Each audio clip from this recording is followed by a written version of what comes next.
But Mike, how you doing today? Hey, I'm doing great. How are you? I'm doing all right. So you got a big week of fishing coming up with all this rain coming Oh through. Is it? man, yeah, we're just below monitor stage on the river right now, and looking at it to come back into shape about Tuesday, I guess, and looks like 10 days of good weather after that, and Oh wow. that should promote some really good fishing. I'm looking forward to. I actually got burned out on the rain for the first time this year this weekend when it was just raining all day yesterday, and I look outside. I'm going to go do this, and it's blowing sideways and roofs leaking in here. So yeah, I'm ready for the good weather too. It takes about is it a couple of days usually for the river to calm down after a big influx of rain? Yeah, the Smith is kind of the crown jewel of them all. When you look at that, it's 99% comprised of rock, so we don't have any siltation. So what happens is we get like 12, 14 inches of rain over a 4-5 day period. It comes up real fast and it flushes out real fast, and we're back to green water and fishable levels within 2 or 3 days of it. And Wow. it truly something that's absolutely magnificent in our little corner of the world here. It's pretty neat. Another way the Smith is special like that, right? Absolutely. Yeah, that's cool. Yeah. And what are you pulling out of the river? I'm not a fisherman, so let me ask the guy. What are you pulling out of the river this time of year? So we're fishing for steelhead right now. It's basically a rainbow trout that goes to the ocean and spends a few years in the ocean, comes back up the river for its spawning. We here on the Smith, we have the biggest steelhead in California. State record comes from here, and just magnificent river, and continually produces those monster-sized fish. What is the record right now? Well, the official record's 27 pounds 4 ounces. And has that stood for a while? I think That's been yeah. since 1973. Okay, yeah, that's the record I heard about growing up and everything. Yeah, That's fantastic. yeah. Last year we caught one that was unofficially weighed at over 28, and unfortunately we didn't get that record, but kind of cool. Kind of cool anyway. Now, Yeah. if one of your clients gets a record like that, is your name attached to that record for the rest of history? Well, yeah, kind of. We got that fish, and it went into several national publications. Joanne O'Callahan caught the fish, 70-year-old woman. Oh, nice. Very accomplished fisherwoman, and we put a video on social media of us measuring the fish and releasing it, and got like 300,000 views, and then went into the national publications. Right and on. kind of a real cool deal. That is cool. Something So- to be cool to be a part of. What kept it from being an official record? Well, the way the law stood, since we went to catch and release only on native steelhead on the Smith River, is that it had to be weighed and witnessed. Oh, wow. So post catching this fish, I went to work and actually got it changed now, where if you can video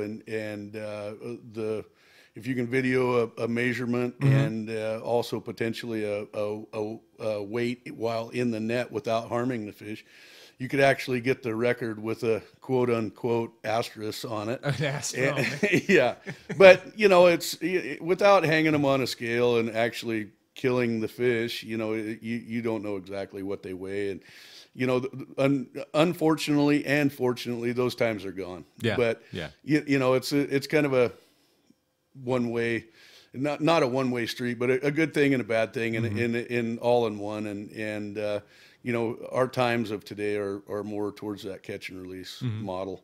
How long have you been doing this? I started this in 1993. Wow. Yeah. Yeah. How has it changed over the time? To be honest, the fishing's remained the same. Yeah? The clientele has changed a little bit. Really? Yeah. The older generation of guys were, we catch them, we kill them kind of guys. Now, I was telling somebody this the other day, and I don't want to be too long-winded with this, but in my career, I've been through the portable camera, the Polaroid camera, the 35 millimeter, camera, and now the iPhone, and now even social media, and it's changed so much in that fact with technology. You catch a fish today, it's on the internet before you even pull the anchor to go catch the next one. That's funny. Yeah. So it's more like people coming out and instead of getting a nice big delicious fish, now they're just want a nice selfie with a nice big fish and then release. Absolutely. Yeah. And it's kind of cool. We mix in some hatchery fish too from Rowdy Creek and get some of those for the table still, and that's always a cool thing. Nice. Okay, so the reason you're in here talking about is I saw this post earlier this week on Facebook from your guide service page, and talking about a hearing that's coming up February 6th, and there were two specific issues that you raised regarding this hearing. One of which, at least, maybe perhaps both, and I'll ask you about that, but could have a real impact on your business. First, let's talk about what's the hearing happening on February 6th, and what are they going to be talking about that has you concerned? Right. Well, maybe first of all, I can kind of introduce a little bit of what I do as part of this. Number one, I sit on the chair as the chair of the board for the Rowdy Creek Fish Hatchery, and constantly involved with the politics of that. And number two, I'm the North Coast representative for the NorCal Guides and Sportsmen's Association. So with that said, I try to stay as involved as possible with the regulations and whatnot that might affect our North Coast and not only economy, but also our sport fishermen and non-guides. But so what we're looking at here at this meeting on February 6th in Sacramento is a proposed listing of the Spring Chinook salmon.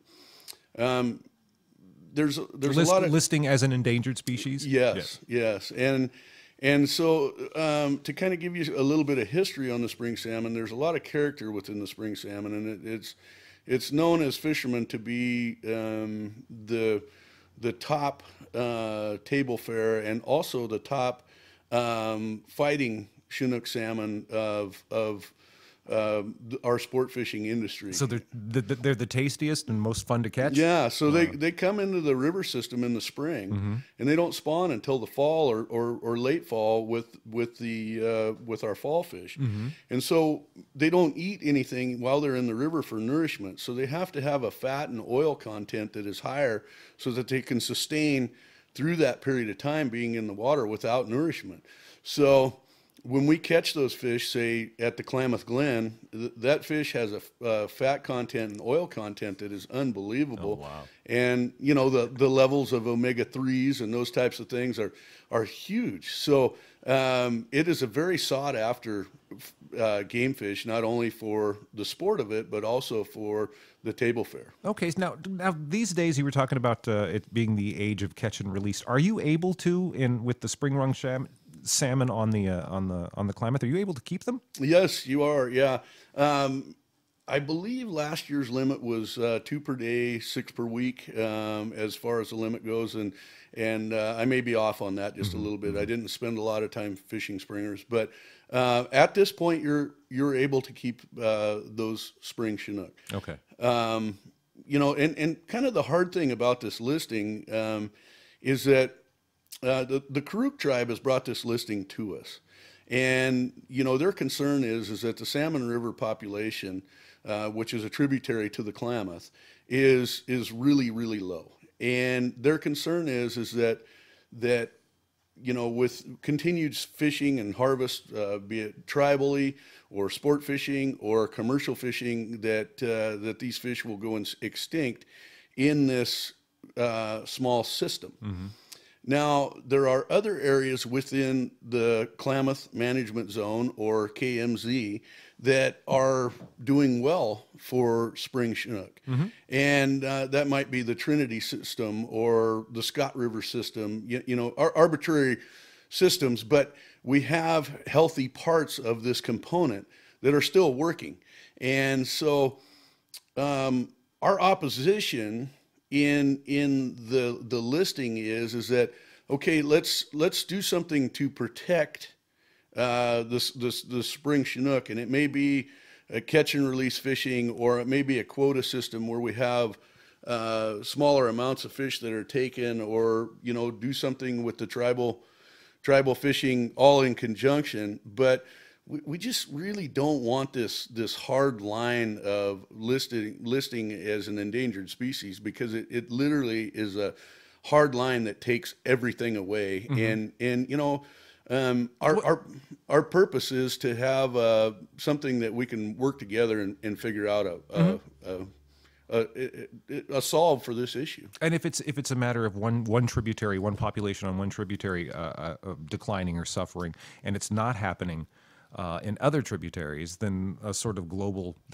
it's not a global problem. So why impose a global solution that would affect the entire Klamath? Exactly. Yeah. And the Karuk tribe brings up a strong point on the other side, to be a devil's advocate. They bring up that those fish intermingle in the ocean. You can't tell a salmon river fish from a Trinity River fish till they actually go to those spots. And so, they bring up a good point. And that's why we're asking the commission to be smart and kind of outside the box in thinking on how we could potentially solve these issues. How would a listing like actually impact your business? So there are a couple of different ways that this could actually work. And if the commission drew a hard line and said, okay, we're going to put an endangered species listing on the Spring Chinook, they could, from January 1st to August 15th, say there will be no fishing in the KMZ. Wow. Completely. Yeah. Which is, economically, it would kill what's left of a very small area down in the Klamath Glen, and then all the way up, the people that follow those fish all the way up through Wichipec and Orleans and whatnot. It would literally take that off the market. Another perspective is to catch and release fishing only, and retention of hatchery fish. So, which is, as you described, what's happening, like what you do right now on the Smith. Exactly. Lot, right? Yeah. Exactly. And then on the other side, there's a proposal that would state a certain amount of time frame fishing.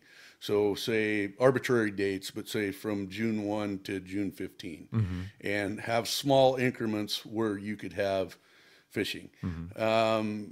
It's really hard to say where this goes, because if it becomes a supported listing, then you go not only at the state level, but you go to the federal level.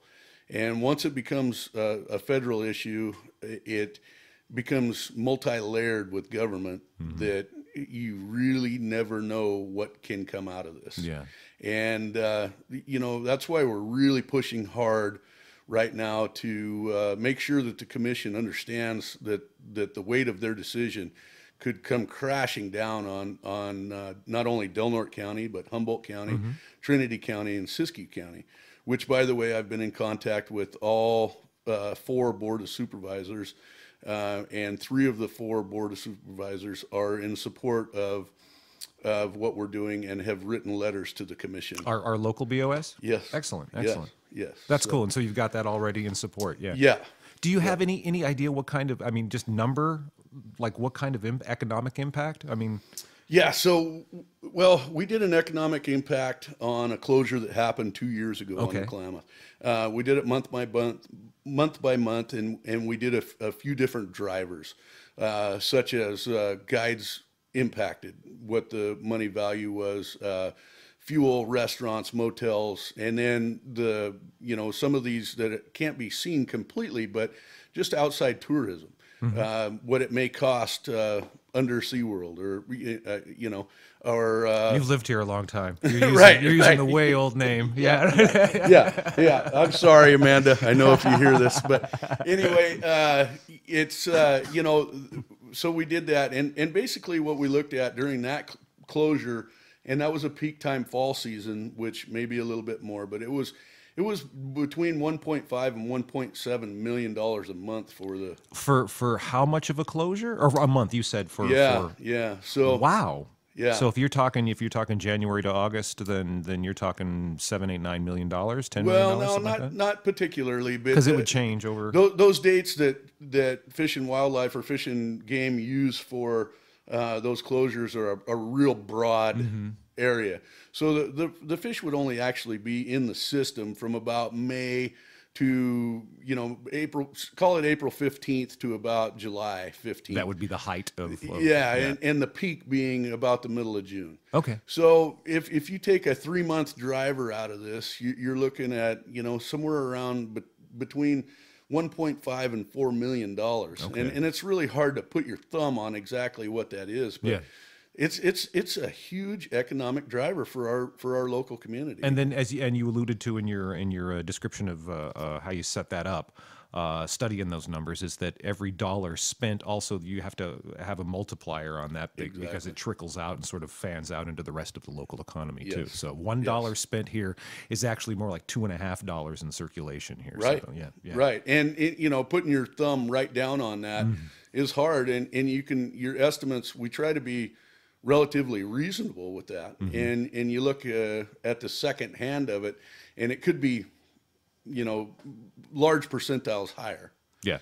Yeah. So I mean, but okay, given there's all kinds of things. So let's go back. So this is also based upon recent science that is saying, and maybe you dispute that, I'm not sure, but recent science saying that the Spring Chinook are genetically distinct from other Chinook. Yeah. And so what we found, like on the Sacramento system, they did this a number of years ago, and they actually got the diversity of the genetics and found out that they had a winter, a spring, and a fall run. And there is some contention in the Sacramento that they also have a fourth, which would be considered a summer. Wow. The Karuk tribe did the science and found, that there was a distinct driver to say that they are their own species of Chinook.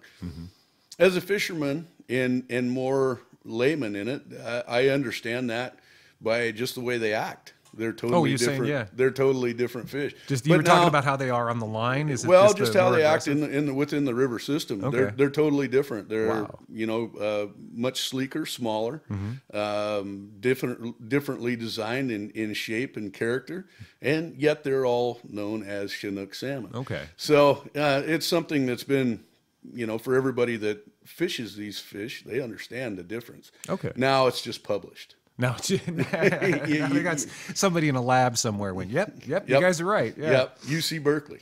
As a matter of fact. Yeah. It's my alma mater. Go Bears. Yeah. So, okay, so there's also this other issue with the measuring of the fish. Now, where did that come from? How did that? So, myself and James Stone, who's the president of the NorCal Guides and Sportsmen's Association, we're looking at a couple of things that were happening on the Sacramento system, and we were making comparisons to what happens on the Klamath system. So the Sacramento system doesn't have necessarily a quota system like the fall run of the Klamath does.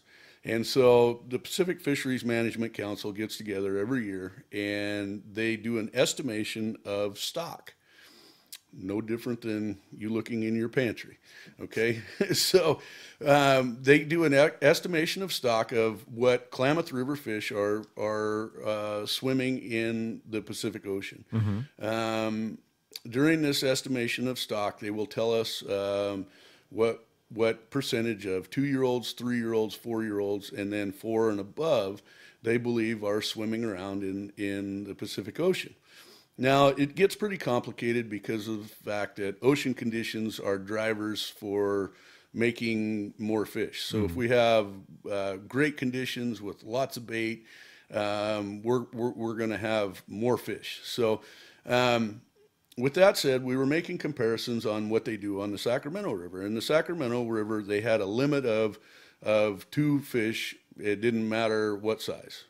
They didn't have a distinction between a jack and an adult. And a jack on the Klamath River is designated as 22 inches or under, and that is to the tip of the tail measurement. Okay.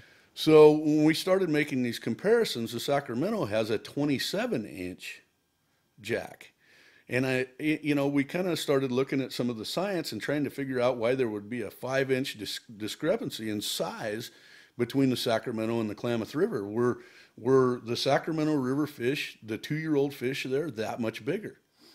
So we dug up a bunch of the science and we figured out how they made a break in the size of these fish. And on the Klamath River, the way it works is that you and I go fishing for the day, and we come into the boat ramp, and there are California Department of Fish and Wildlife employees at the boat ramp at the end of the day. They ask if they can see your catch. It's not mandatory, but they ask if they can see your catch. When you agree, they will take your fish, make a measurement on that fish. They will also take a scale sample. They will then sex it and then log in the time amount of time you put into fishing for the fish that you caught. And they've created a database. This database is now 18 years old. During their collection processes, when they do the scale sample works much like a tree. So if you saw the end off of the tree, you can count the rings on the tree and it will age it. Mm-hmm. So what they've done is that they've aged these scale samples and then they've converted or put the measurement together mm-hmm. with the scale samples and figured out where our 2-year-old fish are at. Okay, all right. Now, a 2-year-old fish is less desirable in the system because they are part of the spawning element mm-hmm. of salmon, but they aren't what we would consider to be the perfect. We would rather have 3, 4, and 5-year-old fish spawning than 2-year-olds. Uh-huh. So when our quota is put out, we get an adult fish quota. On the back side of that, we get our jacks. Okay. So when we get a limit for the year, when our limits are set, we may get a 2 adult fish limit and 1 jack, mm-hmm. or vice versa. It's very year to year on what we do. So just depending on what anticipated numbers, numbers, and ocean conditions and the whole thing. Okay. So on the backside of this, what happened is that we figured out that the biological side of Department of Fish and Wildlife are measuring to the fork of the tail. Mm-hmm. The sportsmen and guides are measuring to the tip of the tail. Mm-hmm. On your average jack, you have a 0.5 inch discrepancy. Now, this 0.5 inches doesn't seem like much, but in the long haul of a season, when you have, say, 1,000 fish adult quota, and you are catching fish that are 22 inches to the tip of the tail versus 21 and a half to the fork, mm-hmm. a great part of your quota can be made up over fish that are a half an inch shorter, mm-hmm. measured mm-hmm. by the biological team. So, or a half an inch longer, I mean. So what we are asking... Wait, are the fish... I was trying to keep that straight in my mind. Are the fish a half an inch longer? Okay, so the government's measuring to the fork, right? Yep. Fishermen are measuring to the end of the tail. Right. To get that same measurement. So is it... Are the fish... basically what I'm saying is that our 2-year-old component... Uh-huh. Of fish within our limit is being measured 0.5 inches differently than what the biological team and the lawmaking part of Department of Fish and Game is actually doing, and the law enforcement part, and right? The law enforcement. Yeah. Okay. Part of our bullet point that's going to go to Fish and Game on this is... Okay, so I'm sorry to interrupt. I'm still going through what in my mind. Then if you've got, so you come in with the fish and you've measured it to the tip of the tail and it's 22 inches, yeah. Then partner with the badge is going to measure it to the fork and say, no, this isn't big enough. No, it's exactly the opposite. It isn't. Oh, see, that's what was screwing me up. It would be not small enough. So the law enforcement measures to the tip of the tail. Uh-huh.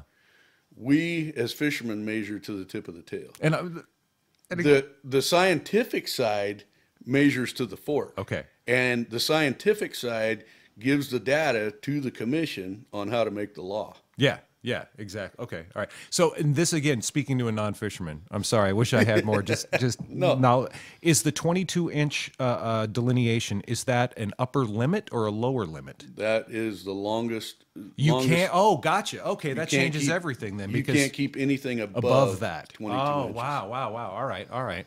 Yeah. Wow. So okay. in the long and the short of it, if we could increase that length by 0.5 inches, still stay within the 2-year-old realm of what we're looking at, we could extend our quotas by, it could be 5 days or it could be 20 days, but that economic driver is huge by that 0.5 inches. Yeah. The biological team's making the laws, advising the lawmakers how to do it off that already fork length measurement, and we would just like some parity. Yeah, exactly. I'll be speaking, I'll be doing the same math. Right. Yeah, And quite simply, a very simple thing is when you're measuring to the tip of the tail, you can move that tip of the tail and get a 1/4 inch difference pretty easy. So it would also create law enforcement being easier to deal with, because it's a hard point on one end and a hard point on the other. Yeah, point A to point B. Okay. Yeah. Wow. So we've done some science, and we've got a lot of studies in it. We've talked with the PFMC, meaning the Pacific Fisheries Management Council. We've kind of got them on board, and hopefully December 6th down in Sacramento we get February 6th. or February Yes. 6th. I'm sorry, February 6th we get that decision to go along with us. Wow, yeah, and that just makes sense. That seems like almost just a clerical error that somebody's overlooked, It really does, and I don't know. The chief of fisheries for the state of California is kind of throwing a little temper tantrum at us over this, and we're not quite sure why. And we've How so? spent a lot. What's he doing? Well, he said his quote to us was, "It's just not that simple." So there was no explanation in that necessarily, but anyway, Just not that simple. Okay, So- well, what we're asking here is anybody that believes in this, the listing on the Spring Chinook and that kind of thing, man, it'd really be nice to have that support down in Sacramento. I know it's a long drive for everybody and whatnot, but even a letter sent up, and really what gets things done is butts in the seats. And if we can put people down in Sacramento to do this, it'd really help out. And then also, the Northern California Guides Association, Guides and Sportsmen's Association, which would be the ncgasa.org. You can get some representation there, and you can always contact me if you have information or would like to gain some more information. so I got a hold of you on Facebook. You've got a page that's Mike Coopman's Guide Service. How else can folks get a hold of you? You can call me or text me right on my cell phone. Please remember that I'm on the river most days, and I'll try to get back to you in the evenings. And especially, if it's sunny Yeah. this weekend, you'll be out there, right? Yeah. So, but I can give you my phone number right here over the air. It's 707-218-4501, and you can give me a call if you have any questions or concerns, or even you can add to my education. Very good, very good. So the commission meeting is happening February 6th, 8:30 a.m. It's happening at the California Natural Resources Building, first floor auditorium. So it sounds like they're expecting a lot of people, I assume, if it's an auditorium. 1416 9th Street. That's 1416 9th Street, Sacramento, California, 95814, in case you want the zip code for your driving purposes. I don't know why I read that. But, Mike, anything else that you want to add? No, other than I'd really appreciate you helping us out here with our cause and getting us out there, and a very enjoyable interview, and you guys are doing great things here. Thank you very much. And contact Mike and get out there on the river with him and get a selfie with the beautiful fish. Absolutely. All right, thank you, man.